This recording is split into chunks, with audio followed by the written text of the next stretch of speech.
okay? And somehow they integrate this in there. And I'm sure it's probably a source of protein, you know, feathers or, you know, a type of protein. And, but the chicken feces ends up in there. And in the long run, there's a risk of mad cow disease again, okay? I mean, first it was like insane. They're grinding up like renderings from the cattle, you know, meat packing plants, and mixing that in the cattle feed, and feeding it to cows. Cows are supposed to eat grass. You know, they're not even supposed to eat corn, okay? That's not natural. Cows are supposed to graze in fields and eat grass. That whole thing with the E. coli in the vegetables and things like that happened in California and then was spread across the United States, people getting sick from eating packaged salads and vegetables. That was an unnatural occurrence because there was a cattle industry next to these farms, and the cattle feces was getting in the runoff and contaminating the crops. And excuse me, have an itch. And one article I read, and it made a lot of sense to me, is that type of E. coli occurs because of what the cows are eating. If they were eating grass, the runoff would not be as dangerous.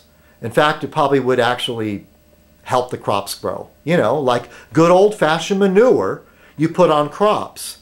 But that manure is not safe when these cows have been eating things that are not natural for their stomachs to digest. And stomachs plural, because we all know cows have more than one stomach. Anyway, it just popped in my head. But so this is crazy that they're actually thinking of, yeah, there should be a law against putting feces in cattle food, because this could lead to, and there's this like thing called prions, I think. I should have highlighted certain areas. But of course, my preparation for Fez Night was just very lackluster. Lackluster preparation for Fez Night.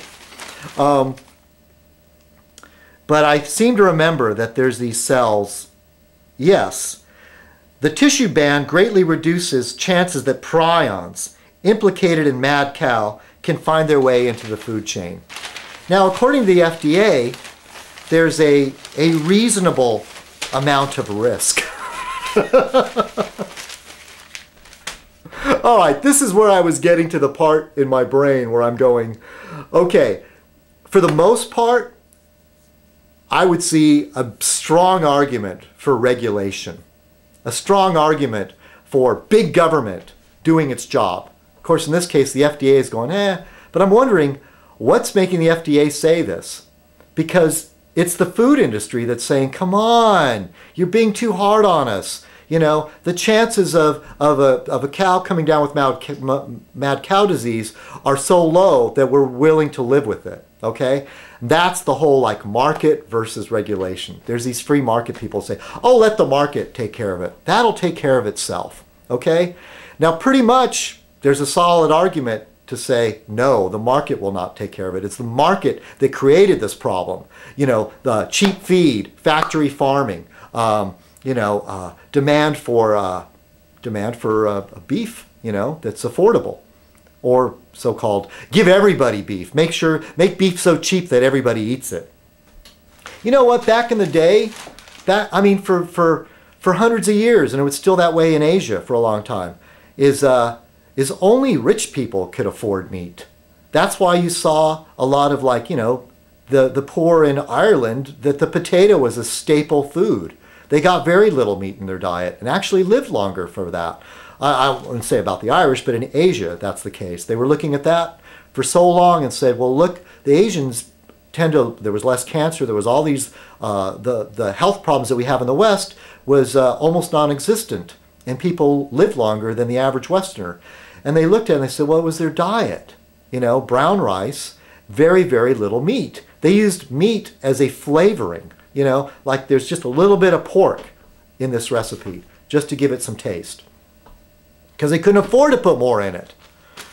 And then now, you know, the Asians are catching up to us as they're becoming more well off and able to get, you know, and adapting factory farming methods, that they're increasing the amount of meat in their diet. And there's a whole thing about why we shouldn't eat meat. Recently, Rush Limbaugh was talking, and people are all mad because somebody in the Obama administration, you know, encouraged that we could solve a lot of problems with the environment and global warming if we all became vegetarians. Well, it doesn't make sense for all this land and all this water to be used to feed one cow so you can get X amount of protein, when instead, if we would just skip the middleman and just eat the crops, the vegetables that could be produced. And, you know, and if you eat enough vegetables, you will get quite a bit of protein. I know that there's certain things, there's certain B vitamins that are difficult. But let's just say we just had a little bit of meat, like poor people used to do, instead of sitting down like a rich guy back in the day. But now it's pretty commonplace to have like a steak, you know, or hamburger.